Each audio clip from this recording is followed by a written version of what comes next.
Welcome back, fellas, to Brokey Betters Club.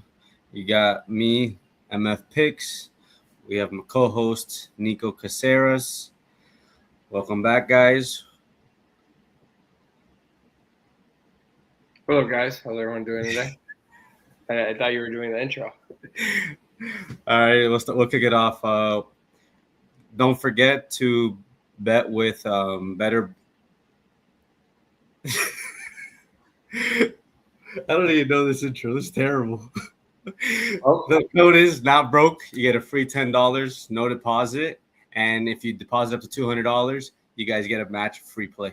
So there let's we get go. right into it with college football. You nailed it, Lou. You're You good. like that? Yeah. So Normally let's I get have into Devin it. and Andy doing this, but I had to do it off the fly. Like you said, it was a big week in college football, obviously. Conference championship week. Great. Some good games, some bad games. But let's start off on Friday. We had North Texas against Tulane. Yeah. You go ahead and start off with that one. So I was on, sadly, I was on North Texas here. I really believed in that offense. And it just showed that you have to play both sides of the ball. I think that's what it comes down to. North Texas couldn't stop a nosebleed if their life depended on it, to be honest with you. And I mean, Tulane, in retrospect, they've been a top 25 team all season, bounced in and out depending on the week. I was off of them just because I saw them on that Thursday night lose to UTSA and get manhandled. I wouldn't even say lose, get manhandled. So that threw me off, but they showed out. Their defense showed out, and that run game showed out. So that was my thoughts on the game. Yeah, on this one, I didn't have a play this weekend, but Tulane did show they were the better team. I was impressed that they were able to hold North Texas to only 3 touchdowns. That's what really impressed me. But this week coming up, looking forward to the bowl games. I don't think they have a chance, and You they're mean the playoffs? in the playoffs. I don't think they have a chance coming. They play out Ole of- Miss. Yeah. yeah, I think they came out a 17 point underdog, and it just goes to show you like these smaller divisions, conferences, can't really compete. But we'll see. We'll see how they do. I mean, They that goes able back to to hold like Texas. people have been talking about like what's your way to change it because again they changed it from last year to this year. And I honestly think last year was a better like draw. I know the biggest like knock on last year was the fact that the ACC got in two teams that they shouldn't have gotten in because there was an automatic qualifier. Clemson was a terrible team all season, et cetera, et cetera. And then that Boise was a top 4 seed. I know those were like the two biggest gripes last year, but I think this year is going to cause more gripes per se because, I mean, it shows like JMU and Tulane. I'm not necessarily saying they're bad teams, but they shouldn't. Like you're kicking out Notre Dame, you're kicking out Texas, and I'm all for a G5 school having a spot to make a try to run or win a game or whatnot because it's their money too. But I don't think two of them can get in. Yeah. Well, I think this one was like a mishap of what happened in the ACC that two of them got in. So I think they have to change that rule. Maybe Yeah. one G5 for sure, but no shot two G5s get in. If the top five conferences that are supposed to go in, one can't get in because of their record, like Duke, then I Right. think it should open up a spot, not just be automatically qualified for a G5 to get in. So then you would have had the debate for the Notre Dame, the Texas, those schools that didn't get in that were on the bubble to get in. You're right. And that brings us to our next G5 team that got in Troy versus James Madison. I think Devin was on Troy, saying Troy could keep it close. I was indifferent. I didn't have a play on this game, but I did say on the show that it was a look ahead spot for JMU. I think it showed. I think that off. I think this is going to be the most lopsided matchup of the first round. Oregon knows how to beat up on teams. They're at home. Yeah. This like 21. I think 21 is being light, to be honest with you. I think so as well, but it gives an opportunity for this school to maybe punch Oregon in the mouth because they're underestimating them. And I don't know. James Madison, I feel like in the first half can keep it close. Obviously, once it gets to the back half of a game, the horses show and the true colors come out of teams. But at the beginning, maybe they hold true and they could put up some points. But yeah, I don't think they should have been in this in the playoff bracket. And then the other thing is that their head coach is leaving at UCLA. Yep. So But he was granted the opportunity to coach this playoff game, so we'll see how he does. every coach that's leaving got granted the opportunity, except Oh. for Lane Kiffin. And I think he had the best chance to take that team the farthest of the coaches that are leaving. They have a good side of the bracket. Yeah. They don't have the side of death that Miami's on for this. Yeah. They have the win a game and just not pray, but they could beat Tech. They could easily beat Tech in the next round. No, right? I think I agree. I think there's one side that's like it's a coast all the way to the chip, and then one side's the gauntlet. Yeah. Like so hold up. I just want to make sure that I'm right here. I'm not speaking out of turn here. Let me see the bracket scores. The next game to talk about, by the way, is while I look this up, is UNLV and Boise State. UNLV and Boise State. Yep. This one I was on UNLV. They disappointed. This one was my play actually on Friday. Boise State went in there. They handled business. They looked like the way better team. I know we had spoken about them winning 10 in a row. They won 11 in a row.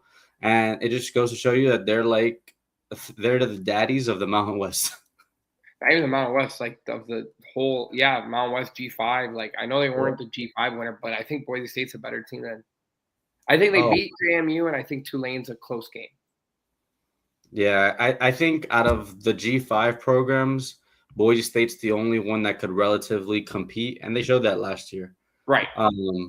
But these other programs can't. So. Well, I just looked it up, by the way. Sorry to be jumping all over the place, but Ole Miss is actually on the side of death. So it's Ole Miss plays Georgia in the next round, and Miami, Texas A&M plays Ohio State.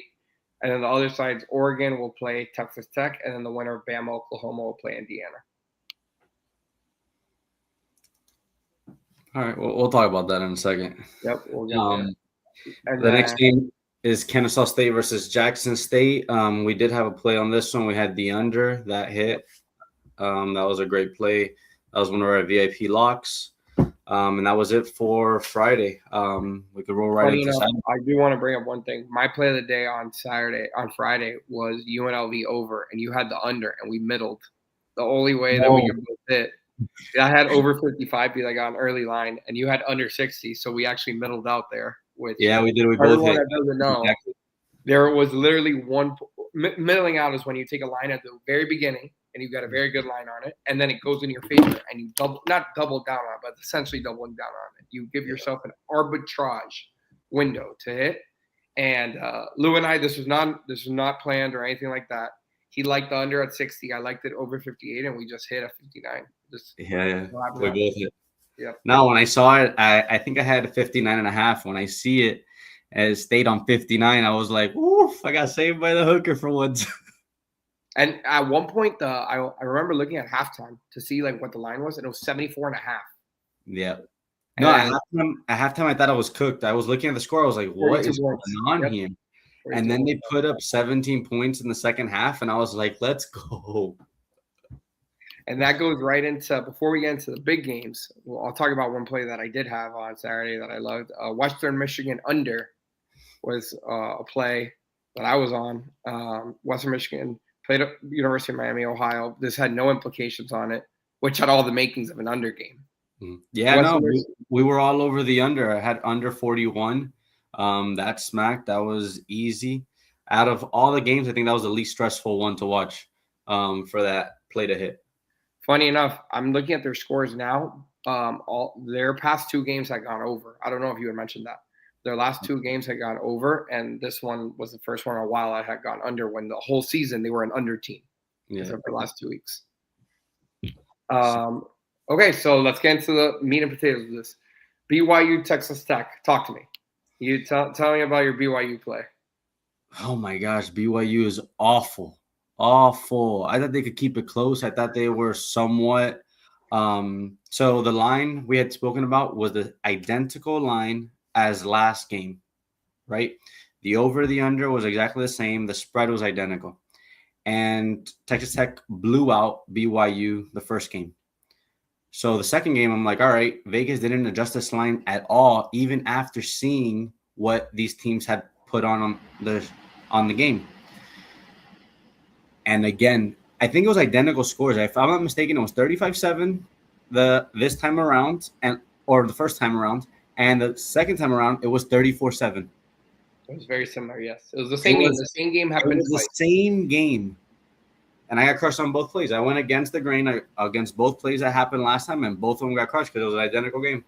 Yeah, I stayed off the over under because I really didn't know what way this could go because, like you said, like the line jumped by a point and a half right before game time. It was at 48, jumped to 49.5. You took it at 48, I believe. Yeah. And I was like, oh, this could go over. But I knew the whole time, I was like, but I've been calling BYU's fraudulent all season. They've been proving me wrong. But that Tech defense is too good, man. But I would like to say that that quarterback that they have, BYU, that freshman quarterback, to me, I think he's good. Yeah. In the fourth quarter, he started panicking because he was down, and that's where all the picks started happening. Yep. They got away from their game because they're not a team that is built to come from behind. Yep. A team is built to run, play action here and there, play defense, keep it close, and that's how they win games. But once they get into a big margin that they have to come back, they're not ready. They're not built for that. Yep. So unless BYU changes that, I don't see them being able to compete with Texas Tech in the near future, even if this guy is the QB for them moving forward. Well, they need to do something. You bring that up because their head coach, BYU's head coach, for everyone that doesn't know, was the number 2 candidate for the Penn State job. They wanted Kalen DeBoer, obviously couldn't get him. And then this guy, I don't know his name, I don't want to botch it, the BYU head coach. They were in contract talks back and forth all week and whatnot. And finally, the CEO of Crumble Cookie came in and gave a bunch of money to the program because he's a Mormon. And that's how he decided to stay at BYU over Penn State. Now, I think Penn State got an excellent hire, Matt Campbell. Don't get me wrong. Yeah. But let's see what this guy could do. I mean, people are high on him. If your CEO of Crumble Cookies donating millions of dollars to BYU, I mean, I think you're worth something. So let's see. But I love Texas Tech going into the playoffs, man. Just speak on that a little bit. You were on the money there with that game. I think Oregon, Texas Tech will be a completely two contrast of styles. One is let's fly, let's throw it. Texas Tech is let's play defense, let's control the game, make sure it doesn't get too out of hand. So it's going to be way two different styles, and I think it's going to be in the Rose Bowl if I'm not mistaken. Yeah, I don't usually see this game. No, I think that's the team that Indiana is looking at. I think it's either Texas Tech is in defense is going to show up against Oregon, or Oregon's going to have too much offense for Texas Tech to handle before they head to Indiana. I think that side is going to be that. Those are the two strong teams on that side, and Indiana's just waiting for them. Okay, next game up, Georgia, Alabama. To talk about Indiana, Georgia, Alabama. We were on Georgia. We were on Georgia heavy as a side. That was our consensus pick on Saturday. It hit. We were also on the over. Mm-hmm. That did not hit. Yeah. And I would like to blatantly apologize because Alabama, I did not know they weren't going to be without their starting running back, Jam Miller, and it showed. That run game looked pedestrian without him. They can't run the ball if he's not in. They get him back to the playoffs. This is Alabama that played against FSU. Yeah, that's what I looked at. Yep, it showed. But again, consensus pick in. We've been very consistent with our consensus pick on our Friday shows, and I think this showed both teams. I think Bama's very vulnerable. I think if they can't run the ball, they're going to struggle because you could heat up Ty Simpson, and that O-line is not legit. And also so that Georgia's, to me, again, I haven't been on Indiana all season, so I'm going to disregard them.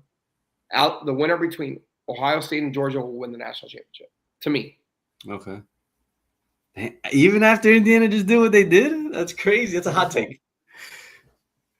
Because I think Ohio State's defense is better than Georgia's. Me too. And Mendoza just did whatever he kind of wanted out there. That pass defense did look pedestrian, though. So, all right. Yeah, like you said, we were all over this pick, Georgia. What I will say was I didn't think Alabama was gonna look as bad as they looked. They got Correct. embarrassed. And that's what I'm And saying. So let's say Bama shows some true colors and you keep it relatively close. Maybe Georgia scores again, and this turns into 35-17 and the overflies. You know what I'm saying? So that was never going to be our read on ours. Was going to yeah. be Bama's not going to show up. We're going to take the under. No, that's not going to happen either. Yeah, I didn't have a doubt in Georgia showing up. The doubt was in I thought Bama was gonna be able to put up more points than they did. Right. While we Exactly. were all over this over. We knew Georgia was gonna cover. We knew Georgia was the better team. But for Alabama to look as bad as they did, we were not expecting it. And if you would have told me, hey, the running back's not gonna be playing, I still like the over. Why? Because that means you're gonna throw the ball a little more. Yep. But they didn't give Ty Simpson a shot. That offensive line looked like you and me were playing offensive line for them. That was bad. So the implication of this game, I'm actually surprised that the committee left Bama where they left them. I understand the whole talk of like, oh, Bama, they earned the right to play in this game. They couldn't get affected by it. If you kept it somewhat reasonable, played better, I understand. But when you got embarrassed, I'm like, now it showed me that there was better SEC schools than Bama. Yes, they got in, but did they get in because of tiebreakers and things that didn't go there, that went their way, that they got into this championship? Yeah, they did. But I see Texas do what they did last week. That to me was more impressive than what Bama showed this week that just passed. I would have given it to Texas. If you want to give an SEC school another chance, give it to Texas. But Bama has that. I don't care if it's a 3-loss SEC team. You're in the SEC championship. It's not like BYU. BYU got in, and everyone's like, "Oh, but they're a conference champ. They have better. Their strength schedule is better than Miami, better than Notre Dame." Yeah, but we know what would happen if BYU got in. Yeah, no, BYU is not better than these other programs. They have a way harder schedule, and yeah, they're 2-loss teams, and they got into the championship, but they got blown out, and it's Both twice. the same team. Both and who's the top? Like you see what happens when they play another playoff team. Yeah. Well, that's my argument with Bama. Like I would have, if the committee showed Notre Dame and Miami in and Bama out, I wouldn't have been upset. I've been like, all right, I understand. You guys got blown out. You guys got embarrassed. The SEC might have caused a civil war in the United States. It's true. They were not leaving Alabama for a second. Okay, fine. Then you bring in Texas. You wouldn't have had a civil war. Texas people, we would have been You're like, right. all right, Texas look better. Okay. So, now, in the same breath, Bama opened 1.5 dogs in our pick 'em. Lines 40.5 over under. I know we're going to get into it on Friday and next Friday even more. But what are your early thoughts on Bama, Oklahoma? I'm fading Bama. And just because their offense showed me that they can't really do anything, but neither can Oklahoma's. So I think my play is going to be the under. 40.5. Both these teams can't put up points. They're very inconsistent. Can they both score? If it's going to be a high-scoring game, Bama's going to win. Because to me, Oklahoma can't put up points. Yeah, but if it's the same. To me, it's going to be a defensive game, and either Alabama or Oklahoma can pull it out with a field goal. That's how I see that game going. This is my conflict, at least for me. I understand every point you just made. Bama will be the public pick. I have no doubt about that. Yeah. I just don't see it in Oklahoma, man. That defense I know is legit, but Mateer has looked pedestrian since coming back. He's looked really bad, honestly. And he was your Heisman favorite, number 1 overall pick before the hand surgery. I understand he got rushed back from hand surgery. I get all that. But he looks like not the same at all. Like before, like we were talking about Mateer, like he was locked first overall pick. Yeah. I don't know if he's scared to get hurt again or what it is. But honestly, and the only reason that we're still talking about that team is because that defense has stepped up. Yeah, Venables going great defense. Because if not, Oklahoma would be out of this playoff. Yep. And again, it's going to be Oklahoma, middle of the winter. That's going to play a factor. Is it going to be a tornado? Is it going to be sleet? Is it going to be snow? Can Bama play in the cold? All this stuff. Because it's one thing's playing in the cold in the SEC. Otherwise, going to the Midwest and playing in the cold. So this game's going to be very interesting to see. And that game is not gonna really matter to me because then they face Indiana and Indiana's gonna smack both of those teams. I don't think they have a shot. What does the line open for both of those teams? Either of those teams, Indiana's favored by 9. Say 8, 9.5 between there. I don't think it gets to double digits, but I don't think it's a touchdown. I think it's more. Okay. Especially after what Indiana just did to Ohio State. All right, before we get into that game, Duke, Virginia. So this one, I got crushed. I was all over Virginia, and Duke was dominating that game from front to end. That comes down to that last drive, and all of a sudden, I see penalties start flying left and right. I'm like, here we go. It's showtime, baby. Virginia goes down and scores, ties it. I'm like, perfect. They haven't led all game. They tie it. We're going to go into overtime. The refs did their job. Virginia wins this. Duke goes heads and scores. And now it's Virginia's turn. The worst play calling I've seen. I don't know if they panicked because of the penalty, but it was still 1st and 10. Yeah, you're starting on the 45, on the 40, but it's still 1st and 10. You just got to drive, and you have 4 downs to do this because you know you're going for it on all 4 downs. They just scored a touchdown. You got to do the same. And when I see this reverse jet sweep, flea flicker, and him throw it, the camera doesn't even get to the other side. I'm like, there must be someone wide open. And when they go ahead and look at that way, and I see 2 guys on him, and the pick, I was like, there's no way. Right after that, you see the refs look at each other like in awe. They're like, yo, there's nothing we can do. They were like, oh, we need to review this. They're like, fuck, we fucked up. But I will say, so I was obviously on the wrong side there on Virginia. I will say Duke winning did help Miami get in. So I talked to someone very close to the program last week before the game, and he told me, he's like, we need Duke to win and we need Texas A&M to blow these people out the water. And both things happened. I was on Duke +4. I just thought Mensa was Duke. If Mensa stays, Duke's gonna be very good next year. By the way, I just don't. So to me, that kid had 28 touchdowns and 4 interceptions before that game. After the game, he ended with 30-4 or 30-5. Like that kid's gonna be really good next year. I will say kudos to Manny Diaz. Like, I know I hated him in UM. Like, to me, he's a defensive coordinator. He's a great TC, by the way. He's not a head coach, but he proved me wrong. He went in there. He won. I understand the record doesn't show it, but they went ahead and beat all the ACC teams they needed to beat to get into that game. And they beat Virginia, which roughly was the best ACC team in the conference. Yep. Right? So, to me, kudos to him. He did a freaking great job.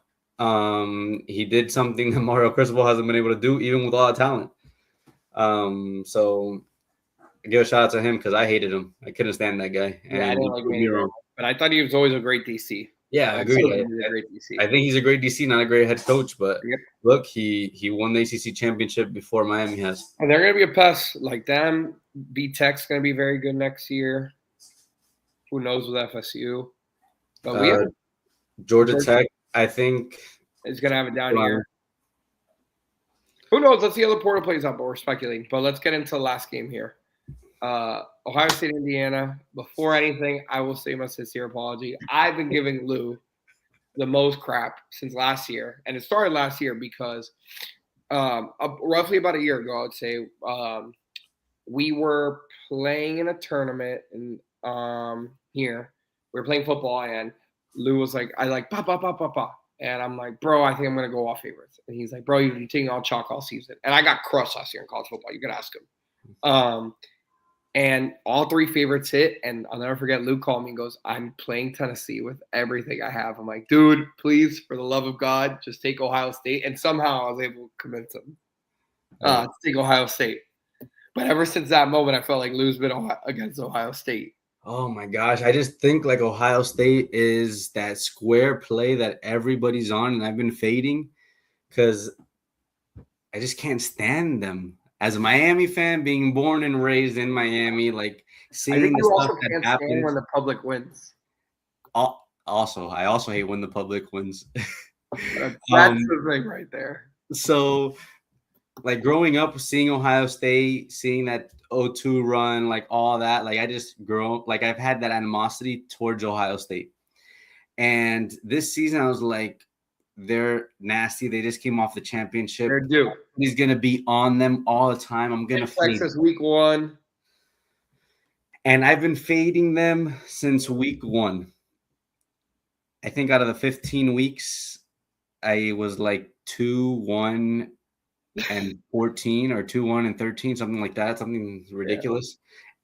Yeah. And me as a handicapper, I've been like at a 60% clip. If I take Ohio State, I might be at 70. Yeah, 100%. They've hurt me because I've been fading them all season. 100%.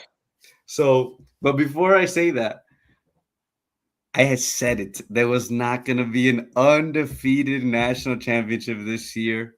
Ohio State finally lost. Shout out to my boy, Mendoza. That's the Heisman Trophy winner. He went out there. The score looked close, but he kicked their ass. Yeah. They moved the ball.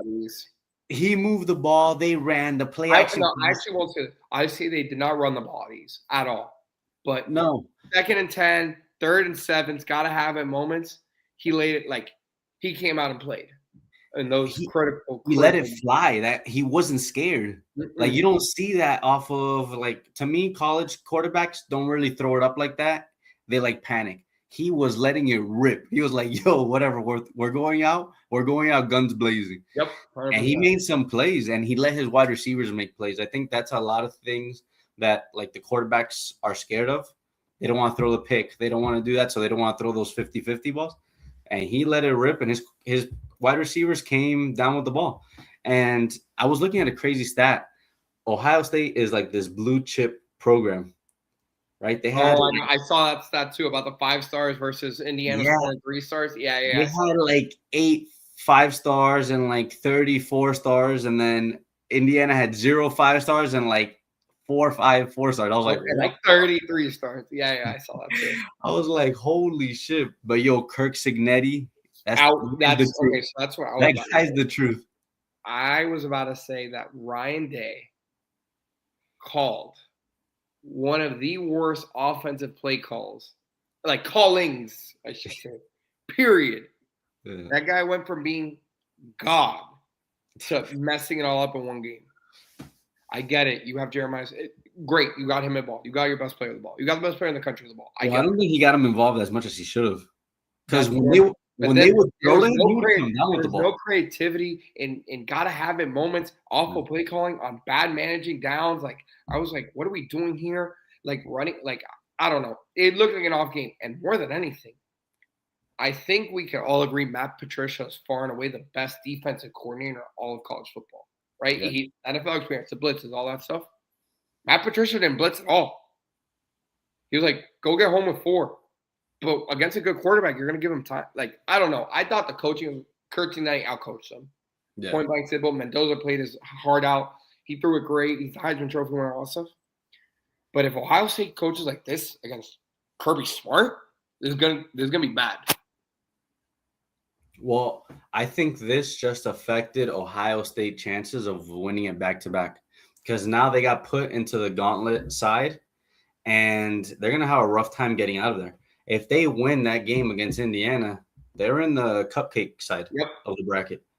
So we'll see. Ohio State might not even make it to the championship round. Well, with how stacked it is. Yeah, and the other thing I was about to say is I don't know how like what you're alluding to. Like they have to play the winner of Texas A&M and Miami. That's not like you're saying. Like, it's not the most favorable side, like at all. But you're gonna let these guys get a game under their belt and catch fire. I mean, Texas A&M, we've shown what they could be, that explosive offense, right? Miami's gonna play that defense. I don't know how well Ohio State's gonna favor against the Miami defense. Yeah, and the lines. I think both those lines, Texas A&M and Miami, to me are very similar. They're very in the trenches. Whoever can move the line is going to win that game. But then they're going to go to Ohio State, and that's what Ohio State is known for. for being able to dominate teams because of their move on the line. They're in the trenches. They could their O line, their defensive line, they can move it. So they're gonna face a team that is gonna come in with some confidence, some swagger after they just won one of the playoff games, and they're gonna give Ohio State hell. Then Ohio State has to face, I'm gonna call it Georgia. I don't think Ole Miss can keep up with Georgia, especially with Lane Kiffin not coaching. Then they have to face Georgia. Come on, you're gonna have two rough games before you have to face Indiana again. Oh, that's what I was about to say. I want to see Ohio State's still a favorite in the championship game if they see Indiana. No, I think they're the favorite right now. Oh, to win it all. I'm gonna check now, so don't quote me on that. But I want to say they're still the favorite. Yeah. If it were me, I would take Georgia and Indiana as dogs to win it all. Ohio State plus 250 and Indiana plus 275, Georgia plus 450. I think the value on Georgia right now. Yeah, there's value on Georgia. I think I take Georgia to win it all. I do have one play already, and I'm gonna stay it now. I already took it. Took the Texas Miami under at 52.5. I just see 28-24 and I see 27-24. Don't ask me why. Don't ask me for logic. 52.5 is the line. It already dropped. I bought a point. It was 51. It was 51.5. But I'm like, I'm not getting beat by 28-24. So I bought one. I was like, I just see 27-24, but I bought it for 28-24 just in case. Mm-hmm. But I think that's a play to have right now, is the under in that game. I will say both times they faced each other, I'm pretty sure they've been shootouts. Not the last 2 years, the 2 years prior to that. The 2 years prior to that, when they went to College Station? We played them one here and one there with Van Dyke. Correct. I don't know. To me, I just don't want Miami to embarrass us. I want them to show up and put up a game. One was a shootout. The other was a snooze fest. 48-33 was the one in Miami. The snooze fest was 17-9. So they've been on polar opposites. Yeah, so you don't know what type of game you get, but that is a lot of points, especially for a college playoff game. 52.5. I mean, between the competitive games might be the higher one. So I would say it's Alabama, Oklahoma, and Miami, Texas. I think the Ole Miss Tulane game and the Oregon James Madison game, those are going to be blowouts. So I actually see Alabama, Oklahoma being an under, and Miami, Texas A&M being an under as well. Looking at it now early. Yeah, but again, we'll get into this more on Friday. Yep. So let's jump into the NFL. We have a few games to highlight, not too many, nothing too crazy. We will start on Thursday night, though. Even though we already talked about it a little bit on the Friday show, but Lions, Cowboys pretty much are out. They would have to win out, and some craziness would need to happen with the Eagles for them to get the NFC East bid, because the wild card bid is going to be tough for the NFC. Any thoughts, Lou? Well, actually, yesterday, before the Eagles lost, I thought it was impossible. But now that the Eagles lost, I don't think it's out of the realm. I think Cowboys might have a small window to get in. Eagles have been playing atrocious. They've been playing really bad. I, right now, would take the Cowboys over the Eagles just because of the high-powered offense in the NFC East. I just think Cowboys are a better team than the Eagles right now. The Eagles can't move the ball. So I'm hoping that the Cowboys can get in, because I think the Eagles are atrocious. Eagles play the Raiders on Sunday. Sunday. Okay, put them ahead. And the boys and the Cowgirls play. Sorry. The Cowgirls play. Loading. Give me a second here. They play the Vikings on Sunday Night Football. So the Eagles have the Raiders, the Commanders, the Bills, and the Commanders. I would say they have 3 wins, but maybe 2 wins. That puts them at 10-7. The Cowboys would have to win, I believe, everything moving forward to get to 10-7. Yeah. Do they have a favorable Vikings, Chargers, Commanders, and Giants? Okay, so they have 3 easy wins, and then they play the Chargers, who are rolling. who are rolling. But if they could upset the Chargers They have that game at home. and they have that game at home, they will have actually they will be 10-6-1. They would have a better record than the Eagles So with the that tie. Eagles need to go 3-1. Uh-huh. The Cowboys need to go 4-0. Okay, that's something to look at. The NFC is still open. NFC East. Yeah. Both teams have easy, favorable schedules. It's just if the Cowboys can pull it out. If Cowboys are actually in control of their destiny right now. If they could win out, they're in. So to stay in the same breath of teams in their own destiny, I mean, not entirely, but Cincinnati Buffalo. I mean, this was a good. As much as listen to me, not to open a wound for you, but I think the Bengals showed what they are. Mhm. Again, they're a team that is the worst luck in NFL. I mean, dude, you can't ask for more. I mean, you really can't. I don't know what the hell the Bengals are going to do, to be honest with you, but I think this showed more than anything. Buffalo should be the favorite in the AFC right now. I actually disagree. I think Buffalo looked terrible. They beat up on the Bengals. They put up points. Actually, let me take that back. I think the Broncos are the favorite, but I think the Bills, if they play the Patriots, would beat the Patriots. I can see it. Josh Allen stepped up big, but against a really bad defense. So I'm a Bengals fan, and the Bengals, to me, have one of the best offenses. Everybody knows this. They could compete with anybody. They could outscore anybody, but their defense can also give up all the points to lose every game. Like you put up 40, guess what? Your defense putting up 41. Yep. And the Bengals went in there, smacked up the Bills in the first half. It was built to ass. Yeah. And then all of a sudden, here comes the Bills. And once the Bills started rolling, I was like, oh, here we go. Because I knew the defense was gonna screw it up for us. But I will say it's a positive note to end the season. I chalk up this season for the Bengals.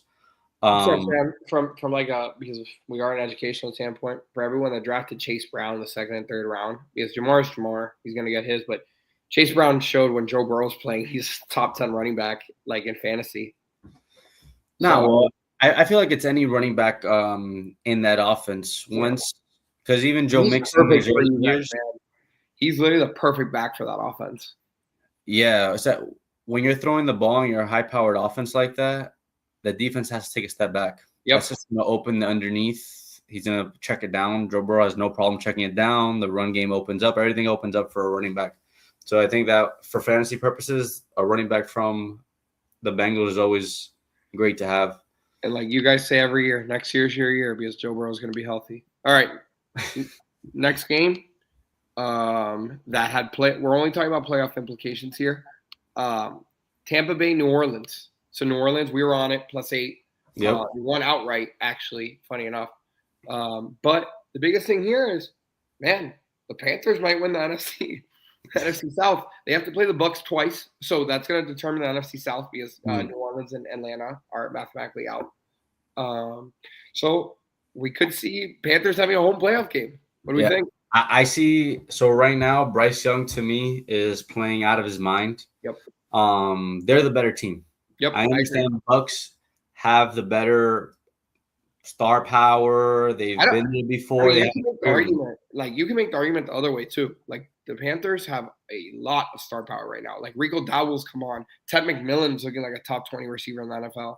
That defense is legit. Bryce to me is playing out of it, like you're saying. I'm a Panthers fan. I don't know why, so I'm always gonna root for them. I just think the Bucs have that experience. They've been there. They've done it year after year in that division because it's bad. So can Bryce Young and those Panthers step up when they need to step up now in these last weeks to close it out?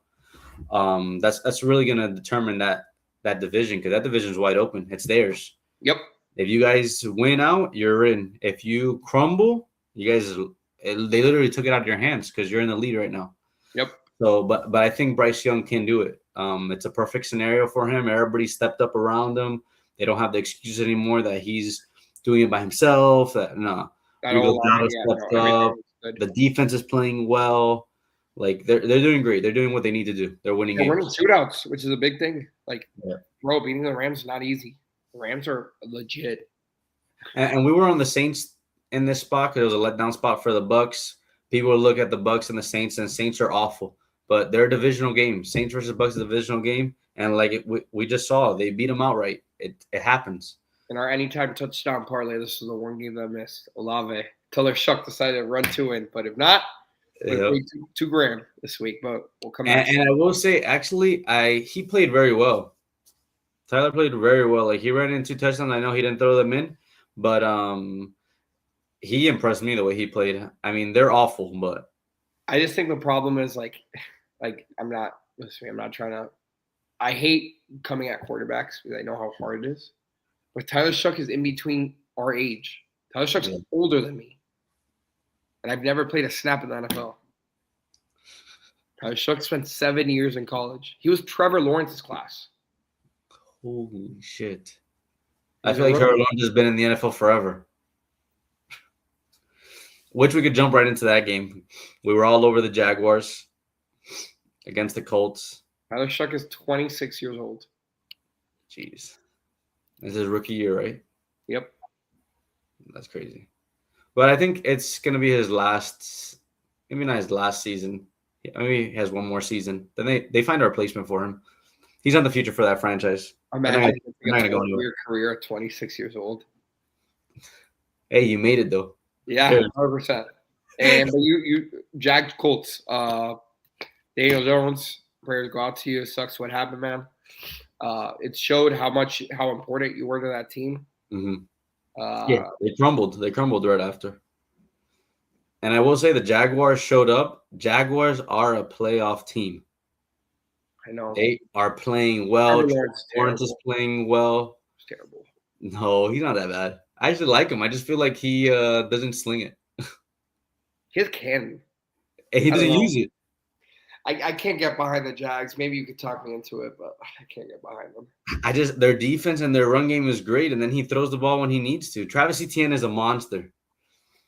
I also Jags draw the Bills in the first round. Who are you taking?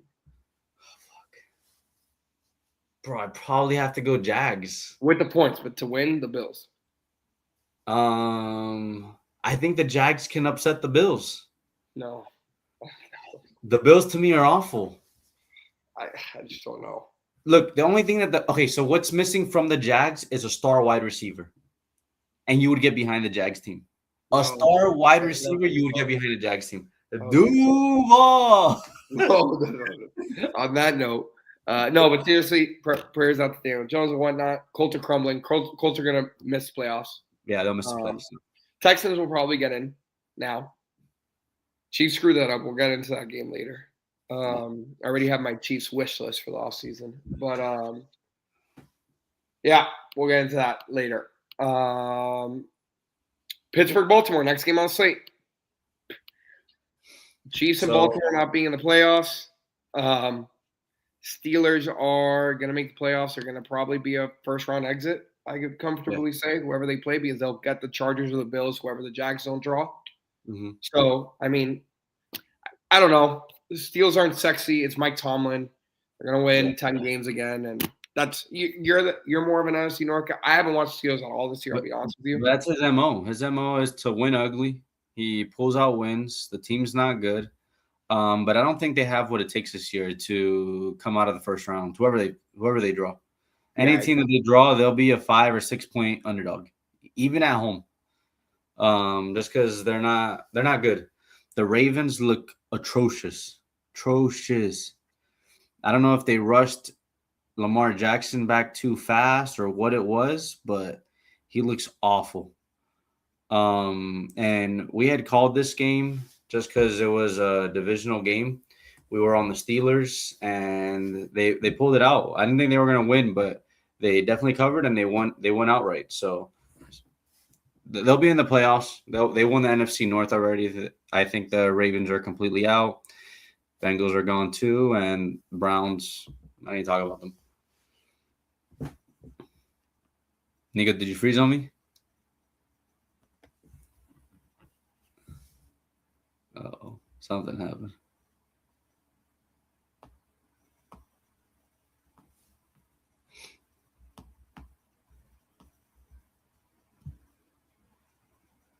Oh, he's out completely. Let's give him a second to get back in.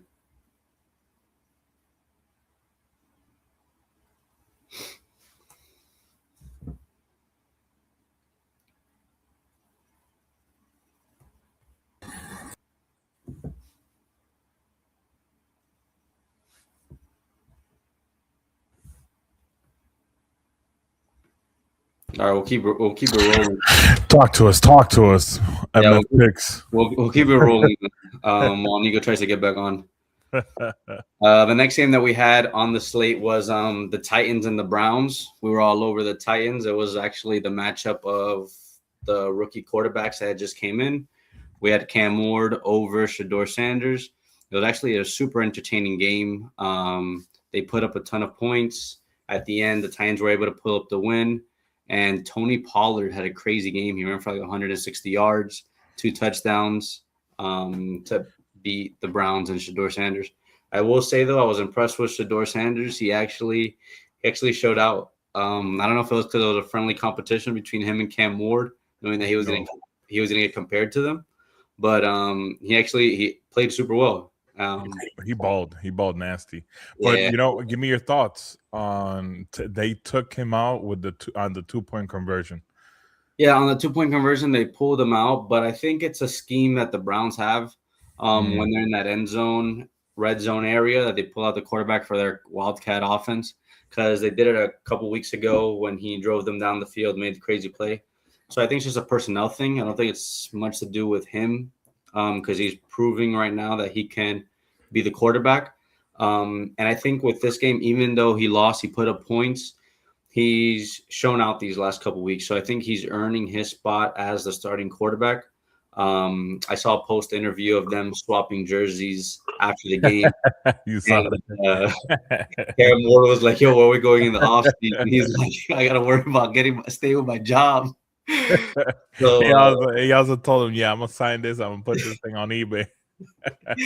So but honestly, bro, you know how I'm so happy for Shedeur, because you know how many things had to go right for him to get on that field, bro. 100%. Crazy, dude. That guy was third in the depth chart, bro. Yeah, he was third on the depth chart, but I think he's outplayed the first 2 guys. So I think he's way better than Dillon Gabriel right now, and he's playing like it. The last few games, Shedeur has looked like the better quarterback out of Dillon Gabriel and him, for sure. You can't tell me otherwise, Nico. I skipped over that game for a reason. Yeah, you skipped over that game for a reason, but we were all over. We took Cam Ward. But I just think that he's earned his spot for next season as the starting quarterback. So I think he's playing great right now. I dislike the guy. I think he's too cocky. I think he thinks he deserves it, which I hate that mentality that he has. But playing wise on the field, no emotions attached to it. The kid's playing great. He's putting up points. He's throwing the ball well. He's scrambling. He's doing what he needs to do. So I think he's earned his starting job for next season. In our next playoff implication game, the 2 4:00 games, Rams Cardinals blowout. We're not going to talk about that. Rams stay up top. Broncos Raiders. Broncos stay up top. The AFC West. But Bears, Packers. Big game all over it. Play of the day. Packers -6. Line made no sense whatsoever. Caleb Williams almost screwed that up for us because he was wide open. He was just super late to it. Well, we take those, so it's okay. Man, I can't get a read on either team, both of them. Like, Chicago is the most inconsistent team drive to drive. One drive, it's 3 and out. The next, it's Caleb Williams, pop, pop, pop, pop, pop. Tutty. Yeah. Green Bay, I can make the same argument. One drive, it looks like Jordan Love is throwing it to Wisconsin from Chicago, or the next play, it could be him throwing a 50-yard dime to Melton down the seam. Yeah. I will say, I think this was more encouraging from the Packers than the Bears. Give me your thoughts. 100%. So I will say I was nervous on that line. With 3 minutes left, I'm like, Packers are going to drive, kick a field goal, end this out, and win, and we're not at cover. But they pulled it out. They dominated. To me, they're the way better team. I think I still think the Bears are frauds. So I think we're going to see that in the closing weeks of the regular season. I think the Packers are now going to get hot going into the playoffs. Then they're going to go on a roll. And I think the opposite for the Bears. I think we're going to get that Caleb Williams that's inconsistent, and he's going to show it to us. And they're going to go on a downward trend, I think, in my opinion. Let me ask you a question right now. Packers are looking at the 2 or 3 seed. I think it's the 3. No, I want to say it's actually the 2. 2 seed now. Now that the Birds are on a little bit of a skid, they're the 2 seed. Yep. If the Packers, let's say, win out, Rams win out, Green Bay plays LA, I was about to say San Diego, in LA, in a closed stadium, who would you favor in that game? Packers. I think so too, man. And I think the Rams are very good. Don't get me wrong. I think the Rams are elite. But there's something about Micah Parsons. That defense is playing really good up front. He's actually what gives me the edge. I know it's corny, but he gives him the edge. He's playing out of his mind. He's on the quarterbacks. You have to double him. You have to double him. There's no way he's playing out of his mind. And that all that does is it boosts the rest of the defense up. The rest of the defense looks so much hungrier now that Micah Parsons is on that line going after the quarterbacks. That is crazy to me. And then you look at the Packers and who in their divisions they have to play like to close out their season. They're going to go after these quarterbacks. I think they only have one game that they could potentially lose, and it's this Broncos game. But the Packers winning this week, going now to Denver to play Bo Nix, I think it's exactly what they needed. That confidence boost that they could go now and win against the Broncos. Whatever the under is, I love it. I'm checking it right now, actually. They're coasting after that. 43.5 over under. Yeah. Right below that 24-21 line. Right below that. To me, I'm taking Green Bay. Denver has snuck out some terrible wins against crappy teams. Are you looking at that line at all or no? Have you seen the line? No, I haven't seen the line. What do you think the line is? I would say it's Denver -2. Green Bay -2.5. Green Bay -2.5? No way. Oh, I'm taking Green Bay all the way. Green Bay is just the better team. I don't. Bo Nix is gonna have to show me something because to me that defense is playing great and give me the better quarterback. To me, in my opinion, with Love. Jordan Love's having a sneaky good year, by the way. 3,000 yards, 22 tutties, and only 4 interceptions. Very good year from Jordan Love. Look, we look at Green Bay Packers and we think that they're like middle of the pack, but they're 9-3-1. They're no slouch right now. Like they're doing great. They're just not sexy. They're not like those really high-powered offenses. Like they just pull out wins and they win how they need to. But they're good. I think Jordan Love's actually number 3 right now. Would be my third. If you gave me like an MVP ballot, Jordan Love would probably be third of mine right now, actually. Who would be your first 2? Stafford May. Okay. Yeah, I wouldn't disagree with those. Stafford's having a great year. And so is Drake May. I just want to see Drake's stats before I comment on that because I think Drake's having a great year, like you're saying, but I just want to see it. Yeah, I think his year is crazy. It's been all offense for the team that you think it's all defense. And the Patriots, it's been all offense. Drake's thrown for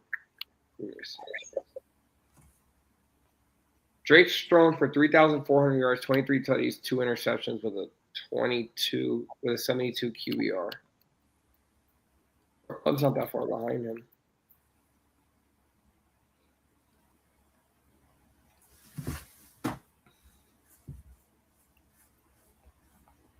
So Jordan Love, Drake May is beating Jordan Love in passing tutties and yards, which is obviously important. But Love is beating him in interceptions thrown, 4-6, and he has a 2-point higher QBR. So, I mean, it's closer than I thought it was going to be. I would still put Drake in front of him. Don't get me wrong. But Love's having a sneaky good year. Yeah, 100%. Like I said, and they could be the 2 seed coming out of this because that division is falling apart. The whole conference, that conference is falling apart. So it's wide open. The Packers are going to be right in the mix of everything there. And then now we get into your team, your game. Texans at Chiefs. You were all over the under. Credit to you. I was all over this under. I thought the Chiefs and Texans were gonna fight it out. What it was. 10-17. Yeah, I just didn't think the Chiefs were gonna lose. I thought it was gonna be 2010, 2017 the other way. So if Andy Reid went for a bad 4th down call, I will say that. Not the one that Rashid Rice dropped. The one before that, it was not a good call. But man, like, it is crazy to me. Matt Nagy's calling plays. Like, Andy Reid's always called plays and whatnot, and I understand you might respect Matt Nagy in some sort of way or whatnot, but that guy got ran out of Miami. He got ran out of Chicago. Like, he's not a good coach. Matt Nagy is not a good coach. So that's number one. The other thing is that Spag has made his dime and dollar pressuring, and we only start pressuring in the second half. Now, I'll give it credit to Spag.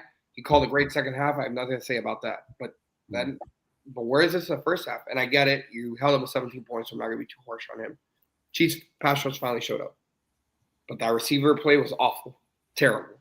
Well, I will say something. I think the offensive line looked actually decent, believe it or not. They did. I will say, though, Patrick Mahomes didn't look consistent, didn't look accurate. It was the first time in his career he's missed the amount of throws he missed consistently. I think it was like 10 straight incompletions at one point. Yeah, it was crazy to me. But I actually don't think he played bad. Believe it or not, and that offensive line played well. But that receiver play, man, I need more out of Rashee Rice. Like, I need more out of you. Well, I felt like at one point they didn't even look at Travis Kelce. Yep. Until the end, and then he was crying for calls and a bunch of stuff. But I was like, "Yo, play, like, get over it." I want the Chiefs to go and sign Isaiah Likely now with Andrews getting that bonus or that extension, I should say. Likely was is going to be a restricted free agent. I think that's a perfect guy to put in that Chiefs offense. I think the Chiefs need sort of a little rebuild. Yep. I don't like the running back situation of Kareem Hunt and Pacheco in and out. I don't know what's going to be out there, but you need a back. Yeah, you need a good running back. I don't think those two guys are it. Offensive line obviously needs some help. Dude, if we could play Jalen – so, look, nerd talk. We brought in Jalen Moore, who was the San Fran tackle last year. We brought him in. We didn't think Josh Simmons would fall to us at 31, and Josh has played incredible left tackle all season. I can't complain about him. But Jawan Taylor's awful at right tackle. We finally put Jalen Moore in, and we see results. This undrafted free agent that played at left tackle also held Danielle Hunter to his worst pass rush success all season. So the offensive line was very encouraging. Yeah. But, man, that receiver play was really bad, man. Like, really, really bad. And that play calling was really bad. No, they dropped plays. I think that it was a little mix of everything. It was just really like discouraging to see the Chiefs the way they played. On fourth down, I felt like they panicked. Yep. Like Mahomes was like, "Oh, let me go for it," and Andy's like, "Fuck it, all right." When we shouldn't be going for it, we should punt it. So much time. It was a one possession game. He wanted to go for it. You still had a chance to win the game. Yeah. Twice. And he gave them the ball back. They were able to put up a field goal. Like, you're like, dude, your defense is things can't happen. Your defense is playing great. Why take it out of, like, I understand you're MVP caliber person and you want the ball in your hands. But when you're doing so bad and your defense is the one stepping up for you, give them the shot again. They're the ones that are hot. Max was in his bag in that second half. And I was like, yo, but I think the Chiefs are done. I think they would have to have, like, win out. And it would have to be win out. Chargers and Texans lose one out of the next three, both of them. Colts are going to lose out, so that's not a problem. We own the tiebreaker anyway, but you have to beat Chargers there and hope for a lose out. You have to hope Texans lose out. So, I mean, there's too many things, man. I honestly want to tank, to be honest with you at this point. Just get a high draft pick and go get me Jacob Rodriguez from Texas Tech. Go get me, I don't know. I put someone else I want in there. That's who actually I want for the Bengals. Jacob Rodriguez? Yeah. Yeah, he's one of the two guys I want. I think we might be able to get him in the second round, though. I either want Jacob Rodriguez or I want AJ Terrell's brother, Avion Terrell. Okay. I want one of those two for the Chiefs. Yeah, I don't hate it. And then to our final game yesterday. I'm going to let you take this away, bro, because I know how much you despise this man. Eagles and Chargers. I was on Chargers +3. And the Chargers won outright. Yep. Justin Herbert played a great game. Jalen Hurts sucks ass. He's so bad. That guy throws picks. That guy can't do anything in the pocket. Like, when he feels comfortable is when he takes off running, and you see him with like a smile on his face. Yeah, 100%. I see. Like, throw it. I was trying to defend him so hard because I'm like, Super Bowl champ, got to the Super Bowl, played well, but bro, this year I can't defend him at all. Bro, so bad. And I understand like some of the picks were like tips and like I don't care. But you're squeezing them in there, and you're a bad quarterback. Yep, I agree. I agree. It's like it's your fault. And then there's some wide open ones that you're throwing them way over the guy. Like, I will say he did feed AJ Brown a little bit more this game, but still he's awful. He's awful. I don't see the Eagles having a shot to repeat this year. No shot at all. All right, man. Fantasy football playoffs this week. We have our biggest college basketball Saturday. It starts gearing up now, so we'll be talking about that on Friday. Yep. And we'll be looking ahead to some early bowl games, some lines that we think you guys should grab and whatnot. And then as we get closer to playoffs, we'll heat up the show back again for college football. All right. And remember, guys, to get our best plays and our best picks, DM us, get into our VIP chat. We're killing it in there, so go ahead and DM us to get those best plays. All right, Lou. All right, have a good one.